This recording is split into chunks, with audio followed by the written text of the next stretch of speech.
ಹೊಲಕ್ಕೆ ಹೋದ್ರೆ ಹತ್ತಿ ಬಿಡ್ಸಕ್ಕೆ ಹೋದ್ರೆ ಇವು ಸೀರೆ ಬೇಗ ಹರಿತಿದ್ದಿಲ್ಲ.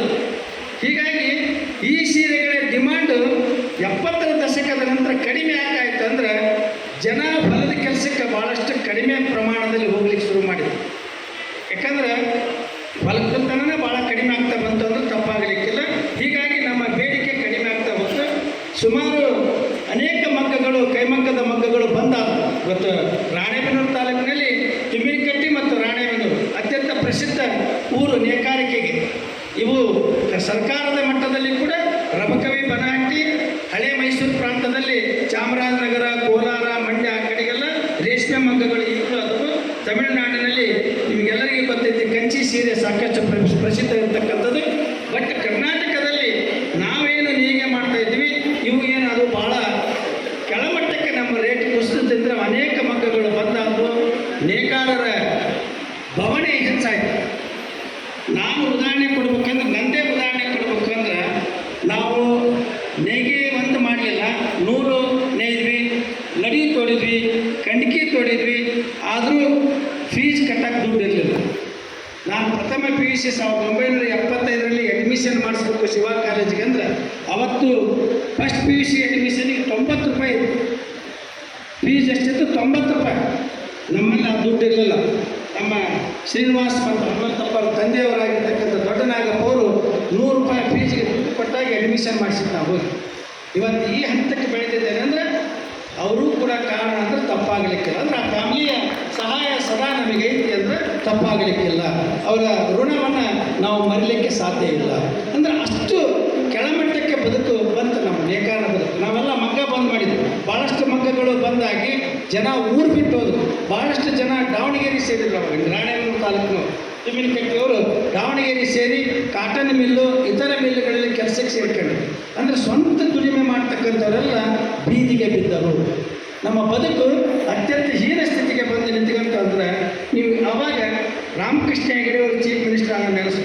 ಅವರು ಪ್ರಿಯದರ್ಶಿನಿ ಹ್ಯಾಂಡ್ಲೂಮನ್ನು ಪ್ರಾರಂಭ ಮಾಡಿ ನೇಕಾರರಿಗೆ ಇಲ್ಲೇ ರಾಣೆಬೆನ್ನೂರಿನಲ್ಲಿ ಮಾರುತಿ ನಗರದಲ್ಲಿ ಜಾಗ ಕೊಟ್ಟು ಮನೆ ಕಟ್ಟಿಸಿಕೊಟ್ರು. ಪ್ರಿಯದರ್ಶಿನಿ ಹ್ಯಾಂಡ್ಲೂಮ್ ಸಂಸ್ಥೆಯನ್ನು ಪ್ರಾರಂಭ ಮಾಡಿ ಅವರೇ ಕೊಟ್ಟಿರ್ತಕ್ಕಂಥ ನೂಲು ರೇಷ್ಮೆಯಿಂದ ನೇದಿರ್ತಕ್ಕಂಥ ಸೀರೆಗಳನ್ನು ಕೊಳ್ಳಲಿಕ್ಕೆ ಶುರು ಮಾಡಿದರು. ಈಗಲೂ ಕೂಡ ಖಾದಿ ವಸ್ತ್ರಗಳನ್ನು ಈಗಲೂ ಖಾದಿ ಅವರು ಕೊಳ್ತಾ ಇದ್ದಾರೆ. ನಮ್ಮ ಘಟದವರು ಯಲ್ಲಪ್ಪರು ಮತ್ತು ನಮ್ಮ ಮಾಂತೇಶಿಯವರು ಈಗಲೂ ಕೂಡ ಆ ಮಗ್ಗಗಳನ್ನೇ ಮಾಡ್ತಾ ಇದ್ದಾರೆ. ಟವೆಲ್ಲು ವಸ್ತ್ರಗಳನ್ನು ನೇಯ್ತಾ ಇದ್ದಾರೆ. ಅವು ಇವತ್ತಿಗೂ ಕೂಡ ಖಾದಿಯವರು ಕೊಳ್ತಾ ಇದ್ದಾರೆ. ಹೀಗಾಗಿ ಇದ್ದಿದ್ರಲ್ಲೇ ಸ್ವಲ್ಪ ಬದುಕು ಹಸನಾಗೈತೆ ಅಂದ್ರೆ ತಪ್ಪಾಗಲಿಕ್ಕಿಲ್ಲ. ಆದರೆ ನೇಕಾರರೆಲ್ಲರೂ ಬೇರೆ ಬಿಸ್ನೆಸ್ ಮಾಡಲಿಕ್ಕೆ ಪ್ರಾರಂಭ ಮಾಡಿದರು. ಅವ್ರ ಮಕ್ಕಳಿಗೆ ಶಿಕ್ಷಣವನ್ನು ಕೊಡಲಿಕ್ಕೆ ಶುರು ಮಾಡಿದರು. ಹೀಗಾಗಿ ನಮ್ಮ ಜೀವನ ಉತ್ತಮ ಮಟ್ಟಕ್ಕೆ ಬಂತು ಅಂದ್ರೆ ತಪ್ಪಾಗಲಿಕ್ಕಿಲ್ಲ. ಯಾಕಂದರೆ ಮೊದಲಿನ ಎಲ್ಲರೂ ನೇಕಾರಿಕೆ ಮಾಡ್ತಾನೆ ಇದ್ರು. ಹೀಗಾಗಿ ಅದು ಒಂದು ಗಾಡಿ ಮಾತ್ರ ಬಂತು. ಜಾಡ ದುಡಿಯೋದು ಹೆಂಡಕ್ಕೆ, ರೈತ ದುಡಿಯೋದು ದಂಡಕ್ಕೆ. ಜಾಡ ದುಡಿಯೋದು ಹೆಂಡಕ್ಕೆ, ಬೆಳಗಿನಿಂದ ಸಾಯಂಕಾಲ ಮಟ್ಟ ನೇಯ್ದು ಹೆಂಡ ಕುಡಿಯೋಕೆ ಹೋಗ್ಬಿಟ್ಟು ದುಡಿದ್ರಲ್ಲಿ ಶಿವಪ್ಪ ಅದು ಅಲ್ಲೇ ಖರ್ಚಾಗ್ತಾ ಇತ್ತು. ಹೆಂಡ್ರ ಮಕ್ಕಳು ಸಾಕಷ್ಟು ಗೋಳನ್ನು ಅನುಭವಿಸ್ತಾ ಇದ್ರು. ಈಗ ಅದ್ರ ಜೊತೆಗೆ ನಾವು ಸಾಮಾನ್ಯವಾಗಿ ನೋಡ್ತಾ ಇದ್ದೇವೆ, ಆ ಬದುಕು ಹೀನ ಸ್ಥಿತಿಗೆ ಬಂತು. ಎಲ್ಲರೂ ಹರಿದ ಬಟ್ಟೆಗಳನ್ನು ಹಾಕೊಳ್ತಾ ಇದ್ರು. ಇವತ್ತು ಯಾರೂ ಹರಿದ ಬಟ್ಟೆಗಳನ್ನು ಹಾಕೊಳ್ತಾ ಇದ್ರು. ಇವತ್ತು ಎಲ್ಲೇ ನೋಡ್ರಿ ಉತ್ತಮವಾದ ಬಟ್ಟೆಗಳದು. ಆದರೆ ಪರಿಸ್ಥಿತಿ 1970-80ರ ದಶಕದಲ್ಲಿ ಭಾಳ ಹೀನ ಸ್ಥಿತಿಗೆ ಬಂದು ನಿಂತು. ಈ ಕೈಮಗ್ಗಕ್ಕೆ ಪ್ರೋತ್ಸಾಹ ಕೊಡ್ಬೇಕನ್ನೋದಕ್ಕೋಸ್ಕರ ರಾಮಕೃಷ್ಣ ಹೆಗಡೆ ಅವರು ಪ್ರಿಯದರ್ಶಿನಿ ಹ್ಯಾಂಡ್ಲೂಮ್ ಶುರು ಮಾಡಿದ್ರಿಂದ ಮತ್ತೆ ನೇಕಾರರು ತಮ್ಮ ಜೀವನವನ್ನು ಉತ್ತಮಪಡಿಸಿಕೊಳ್ಳಲಿಕ್ಕೆ ದಾರಿ ಸಿಕ್ತು. ಇತ್ತೀಚಿನ ದಿನಗಳಲ್ಲಿ ಸರ್ಕಾರ ಅನೇಕ ಸೌಲಭ್ಯಗಳನ್ನು ಕೊಟ್ಟಿದ್ದರಿಂದ ಪವರ್ ಲೂಮಿಗೆ ಇವನ್ ಕರೆಂಟ್ ಸಹಿತ ಅರ್ಧ ರೇಟಿಗೆ ಕೊಡ್ತಾ ಇದೆ. ಅನೇಕ ಬ್ಯಾಂಕ್ ಫೆಸಿಲಿಟಿಗಳನ್ನು ಕೊಡ್ತಾ ಇದ್ದರು. ಹೀಗಾಗಿ ನಮ್ಮ ಜೀವನ ಸ್ವಲ್ಪ ಸುಧಾರಿಸಿದೆ. ಆದರೆ ರಾಣೆಬೆನ್ನೂರು ತಾಲೂಕು, ತಿಮ್ಮಿನಕಟ್ಟಿ ಈ ಎಲ್ಲ ಭಾಗಗಳಲ್ಲಿ ಮಗ್ಗಗಳು ಸಂಪೂರ್ಣ ಬಂದಾಗಿದೆ ಒಂದು ತಪ್ಪಾಗಲಿಕ್ಕಿಲ್ಲ. ಅದೇ ಬಿಜಾಪುರ ಜಿಲ್ಲೆಯಲ್ಲಿ ರಬಕವಿ, ಬನಹಟ್ಟಿ ಮತ್ತು ಹಳೆ ಮೈಸೂರು ಪ್ರಾಂತಗಳಲ್ಲಿ ಇವತ್ತಿಗೂ ಕೂಡ ರೇಷ್ಮೆ ಮಗ್ಗಗಳು ಚಾಲು ಆದವು. ಆದರೆ ನೇಕಾರರ ಪಂಗಡಗಳು 26 ಅದಾವೆ. ನಾವು 26 ಪಂಗಡಗಳಲ್ಲಿ ಗುರುತಿಸಿಕೊಂಡ್ರೂ ಕೂಡ ಒಬ್ಬ ಶಾಸಕರು ನಮಗಿಲ್ಲ. ಇವತ್ತು 60-65 ಲಕ್ಷ ಜನಸಂಖ್ಯೆ ಇರ್ತಕ್ಕಂಥ ನಮ್ಮ ನೇಕಾರರಿಗೆ ಒಬ್ಬ ಶಾಸಕನೇ ಇಲ್ಲ, ವಿಧಾನಸಭೆಯಲ್ಲಿ ಇಲ್ಲ, ವಿಧಾನ ಪರಿಷತ್ನಲ್ಲಿ ಇಲ್ಲ ಅಂದರೆ ನಮ್ಮ ದುರಾದೃಷ್ಟ. ಯಾಕಂದರೆ ನಾವು ಒಗ್ಗಟ್ಟಿಲ್ಲ ನಮ್ಮಲ್ಲಿ. ಎಳಿಗೊಂದು ಬುದ್ಧಿ ಅಂತ. ಯಾಕಂದ್ರೆ ಎಷ್ಟು ನಮ್ಮನೆ ಎಳಿ ಅದಾವು. ರೇಷ್ಮೆ ಸೀರೆ ಐತಿ, ಹತ್ತಿ 40 ನಂಬರ್ ನೂಲು, 20 ನಂಬರ್ ನೂಲು, 80 ನಂಬರ್ ನೂಲು, ರೇಷ್ಮೆ ನೂಲು, ಹೀಗೆ ಆ ನೂಲಿನಲ್ಲಿ ಬಣ್ಣಗಳಲ್ಲಿ ಸಾಕಷ್ಟು ವೈವಿಧ್ಯತೆಗಳಿರೋದ್ರಿಂದ ಅಷ್ಟೇ ಬುದ್ಧಿ ನಮ್ಮೆಲ್ಲರಿಗೂ ಬಂತು. ಹೀಗಾಗಿ ಯಾರು ಒಬ್ಬರಿಗೊಬ್ಬರು ಕಚ್ಚಾಡ್ಕಂತ ಇವತ್ತು ನಾವೆಲ್ಲರೂ ಇನ್ನೂ ಹಿಂದುಳಿತಾ ಇದ್ದೀವಿ. ಮುಂದೆ ಬರ್ಬೇಕಂದ್ರೆ ಬೇರೆ ಬೇರೆ ಬಿಸಿನೆಸ್ಗಳನ್ನು ಮಾಡಿದ್ರೆ ಮಾತ್ರ ಮುಂದೆ ಬರಲಿಕ್ಕೆ ಸಾಧ್ಯತೆ ಅನ್ನಲಿಕ್ಕೆ ಸಾಕಷ್ಟು ನಿದರ್ಶನಗಳು. ನಾವು ನಮ್ಮ ಹನುಮಂತಣ್ಣನಿಗೆ ಗೊತ್ತೈತೆ ನೇಕಾರನ ಬದುಕಿನ ಬಗ್ಗೆ. ಇವತ್ತು ನೇಕಾರ ಬಡತನಕ್ಕೆ ಮಕ್ಕಳು ಹೆಚ್ಚವಾಗ ನಾವು ನಿಜವಾಗ್ಲೂ ನೋಡಿದ್ದೇವೆ ಅಂದ್ರೆ ಅವ್ರ ತಂದೆಯವರು ರಾಣೆಬೆನ್ನೂರಿನ ಅನೇಕ ಮಗ್ಗಗಳ ಮಾಲೀಕರಿಗೆ ಮತ್ತು ನೇಕಾರರಿಗೆ ಸಾಕಷ್ಟು ಸಹಾಯ ಹಸ್ತವನ್ನು ನೀಡಿದ್ದು ಅಂದರೆ ಯಾರೂ ಮರೀಲಿಕ್ಕೆ ಸಾಧ್ಯ ಇಲ್ಲ. ಹೆಣ್ಣು ಮಕ್ಕಳು ಪ್ರೆಗ್ನೆಂಟ್ ಆದರೆ ಹೆರಿಗೆಗೆ ಯಾರ ತಲೆ ದುಡ್ಡು ಇರ್ತಿರಲಿಲ್ಲ. ಒಂದು 25-30 ರೂಪಾಯಿ ಕೊಟ್ಟರೆ ಆ ಹೆರಿಗೆ ಖರ್ಚಾಗ್ತಿತ್ತು. ಅದು ಸಹಿತ ಯಾವ ನೇಕಾರಗಳೇನೇ ಇರ್ತಿರ್ಲಿಲ್ಲ. ಹೆರಿಗೆ ಆಯಿತು ಅಂದ್ರೆ ಅವ್ರ ತಾಯಿ ಹೋಗಿ ಕುತ್ಕೊಂತಿದ್ರು. ಹಿಂಗಪ್ಪ ಮನೆಯಾಗ ಹೆರಿಗೆ ಐತೆ ಅನ್ನೋದಕ್ಕೆ ಸಾವುಕಾರ ಒಂದು 100 ರೂಪಾಯಿ ಕೊಡ್ತಾಯಿದ್ರು. ಹನುಮಂತಣ್ಣನ ಭವಿಷ್ಯ ನೋಡಿದಾರೆ ಅವ್ರ ತಂದೆಯವರು. ನಾವು ಅನೇಕ ಸಾರಿ ಅವ್ರ ಜೊತೆ ಕುತ್ಕೊಂಡ ನೋಡಿದ್ದೇವೆ. ಒಂದು 100 ರೂಪಾಯಿ ಅದು ಹೆಸರಿಗೆ ಸಾಲ, ಯಾರೂ ಸಾಲ ತೀರಿಸ್ಲಿಕ್ಕೆ ಸಾಧ್ಯ ಇಲ್ಲ. ಯಾಕಂದ್ರೆ ನಮ್ಮ ನೇಕಾರರು ತಗೊಳ್ಳಿ, ಯಾವುದೋ ಅಂಗಡಿ ಒಳಗಿರ್ತಕ್ಕಂಥವ್ರು ತಗೊಳ್ಳಿ, ಇಲ್ಲೇ ನಮ್ಮ ಸರ್ಕಾರದಲ್ಲೇ ತಗೊಳ್ಳಿ, ಇಸ್ಕೊಂಡವರು ಯಾರೂ ಕೆಲಸಗಾರರು ಕೊಡ್ಲಿಕ್ಕೆ ಸಾಧ್ಯ ಇಲ್ಲ. ಯಾಕಂದ್ರೆ ವರ್ಷದಾಗ 12 ತಿಂಗಳು ಹಬ್ಬ ಹರಿದಿನ ಜಾತ್ರೆ. ನಿಮಗೆ ಗೊತ್ತೈತಿ ರಾಣೆಬೆನ್ನೂರು ಜಾತ್ರೆ, ಚೌಡಮ್ಮ ಜಾತ್ರೆ ಒಂದು ವರ್ಷದಾಗ 2 ಸಲ ಬರ್ತಿರ್ತವೆ. ಮತ್ತು ಇದು ಯಾಕೆ ಹಿಂಗಾತು ಈ ಜಾತ್ರೆ ಬಗ್ಗೆನೂ ಒಂದು 5 ನಿಮಿಷ ಹೇಳ್ತಾರೆ. ಹಿಂದಿನ ಕಾಲದಲ್ಲಿ ಹಿಂದುಳಿದ ಜಾತ್ರೆ ಒಳ್ಳೆ ಫಸಲು ಬರ್ತಿರ್ತಾವೆ. ಯಾಕಂದ್ರೆ ಒಕ್ಕಲ್ತನ ಶ್ರೇಷ್ಠ ಇತ್ತು, ಒಳ್ಳೆ ಫಸಲು ಬರ್ತಿತ್ತು. ಒಳ್ಳೆ ಫಸಲು ಬಂದು ದುಡಿಮೆ ಚೆನ್ನಾಗಿ ಆಗೋದಕ್ಕೆ ಒಬ್ಬನ ಹಿಂದುಳಿದ ಜಾತಿನ ಗೌಡ್ರನ್ನ ಹೋಗಿ ಕೇಳ್ದ, ಗೌಡ್ರೆ ನಮ್ಮ ಮಗಗೆ ಮದುವೆ ಮಾಡ್ಬೇಕಂತ ಆಸೆ ಆಗೈತಿ, ಮತ್ತು ನಿಮ್ಮ ಮಗಳು ಕೊಡ್ತೀರಿ ಅಂತ. ಯಾವ ಗೌಡಿಗೆ ಸೀಟು ಬರೋಕ್ಕಿಲ್ಲ. ಏನಪ್ಪ ಇವ ನಮ್ಮ ಮಗಳನ್ನ ಕೇಳಿಬಿಟ್ಟಲ್ಲ. ಅದಕ್ಕೆ ಹಿಂದುಳಿದ್ರೆ ಏನಾರ ಆಗಲಿ ಸ್ವಲ್ಪ ಮುರಿಬೇಕಂದ್ರೆ ಒಂದು ಏನಾರ ಮಾಡ್ಬೇಕಲ್ಲ ಒಂದು ಜಾಣ ತರದಿಂದ ಅವ್ರು ಏನು ಮಾಡ್ದ, ಹೆಣ್ದೇವ್ರ ಜಾತ್ರೆ ಅನ್ಕೊಂಡ ಜಾತ್ರೆ ಮಾಡೋಣಪ್ಪ, ದೇವತೆ ಮಾಡೋಣ ಅಂದ್ಬಿಟ್ಟಕ್ಕೆ ಕೇಳ್ತೀರ. ಹಿಂದುಳಿದ ಜಾತ್ರೆಗೆ ಒಂದು ಭಾಳ ಹುಡುಕು 2 ಕುರಿ ಕಟ್ಟಿದ್ರು, ಬೀಜರು ಎಲ್ಲರನ್ನೂ ಕರೆಸಿದ್ರು. ಈಗ ನೋಡಿ ಒಳ್ಳೆ ಜಾತ್ರೆ ಸೀಸನ್ ಈಗ ಎಲ್ಲರೂ ನೋಡಿ ಬೀಗ ಮುಗಿತು ಜಾತ್ರೆ ಸ್ಟಾರ್ಟ್ ಆಗ್ತದೆ. ಇಂಥ ಸಂದರ್ಭದಾಗ ಜಾತ್ರೆ ಅನ್ಕೊಂಡು ಬಂದು ಬೀಗರು ನಮ್ಮಲ್ಲೇ ನೋಡ್ರಿ, ಈಗ ಸೋಮವಾರ ಬಂದು ಬೀಗರು ಭಾನುವಾರನ ಹೋಗೋದು ಚೌಡವನ ಜಾತ್ರೆ.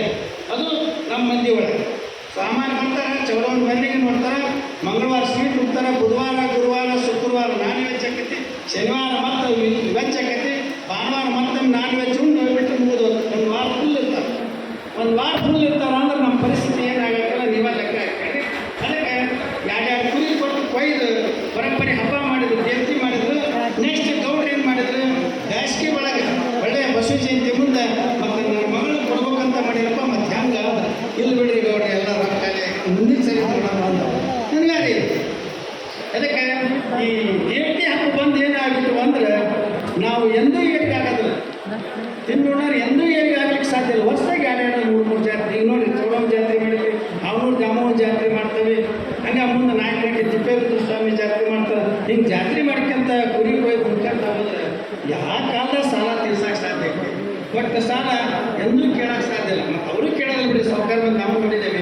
ನಮ್ಮ ಶ್ರೀನಿವಾಸರಾಗಲಿ, ನಮ್ಮ ಹನುಮಂತಣ್ಣರಾಗಲಿ ಇವತ್ತು ಅವ್ರು ಸುಮ್ಮನೆ ಕೈ ಮುಚ್ಚಿಕೊಳ್ಳೋದು ಅಷ್ಟೇ ಕೆಲಸ. ನಾವು ಭಾಳ ಸಲ ನೋಡಿದ್ದೆ, ಹನುಮಂತಣ್ಣನ ನೋಡಿದ್ವಿ. ನಾವು ಇಬ್ಬರು ಕ್ಲಾಸ್ಮೇಟ್ ಇರೋದ್ರಿಂದ ಹೆಚ್ಚಿನ ಭಾವನಾತ್ಮಕ ಸಂಬಂಧಗಳವರು ನಾವು ನೋಡಿದ್ದೇವೆ. ಏನಪ್ಪ ಈಗ ಕೊಡೋದು ಸಾಕು, ಸುಟ್ಟು ಕೊಟ್ಬಿಡೋದು ಅಷ್ಟೇ ಕೆಲಸ. ಅಂದರೆ ಕೊಟ್ಟದ್ದು ತನಗೆ ಬಚ್ಚಿಟ್ಟಿದ್ದು ಬರಲಿಗೆ ಬಿಟ್ಟಿದ್ದು ಕಟ್ಟಿದ್ದೆಲ್ಲ ಬೇಡ, ಮುಂದೆ ಕಟ್ಟಿದ್ದು ಬುತ್ತಿ ಸರ್ವಜ್ಞ ಅಂದಂಗೆ ಅವ್ರು ಆ ರೀತಿ ಕೊಟ್ಕೊಂತನ ಬಂದರು. ಜನ ಅದನ್ನು ತಗೊಂತನ ಬಂದರು. ದೇವರು ಅವರಿಗೆ ಇವರಿಗೆ ಕೈ ಮುಚ್ಚಿ ಕೊಡೋದ್ರಿಂದ ಅವನು ಕೈ ಮುಚ್ಚಿ ಕಣ್ಣು ಮುಚ್ಚಿ ಸುಮ್ಮನೆ ಕೊಟ್ಕೊಂತಾನೆ ಹೊಂಟಾನೆ ದೇವರು. ನಮ್ಮ ಶ್ರೀನಿವಾಸಿಗೆ ನಾವು ಹೇಳ್ತಾ ಇದ್ದಾರೆ ಯಾವಾಗಲೂ ಅವರಿಬ್ಬರು ದಂಪತಿಗಳಿಗೆ. ರೂಪ ಅಂದರೆ ಲಕ್ಷ್ಮಿಯ ಇನ್ನೊಂದು ಹೆಸರು ರೂಪ, ಶ್ರೀನಿವಾಸ ಅಂದರೆ ತಿರುಪತಿ ತಿಮ್ಮಪ್ಪ ಇದ್ದಂಗೆ. ತಿಮ್ಮಪ್ಪನ ಕೈ ಯಾವಾಗಲೂ ಹಿಂಗೆ ನೋಡಿರಿ, ಸುಮ್ಮನೆ ನಾವು ಬಳ್ಕೊಳ್ಳೋದು ಅಷ್ಟೇ ಕೆಲಸ ಬಿಟ್ಕೊಂಡು ಕೆಳಗೆ. ಇವತ್ತು ನೋಡಿರಿ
ಇವತ್ತು ಎಷ್ಟು ಜನರಿಗೆ ಮಗ್ಗ ನೂಲು ಇದೆಲ್ಲ ಕೊಟ್ಟು ಸಹಾಯ ಮಾಡಿ ಇವತ್ತು ಒಂದು ಹಂತಕ್ಕೆ ತಂದಿದ್ದಾರೆ.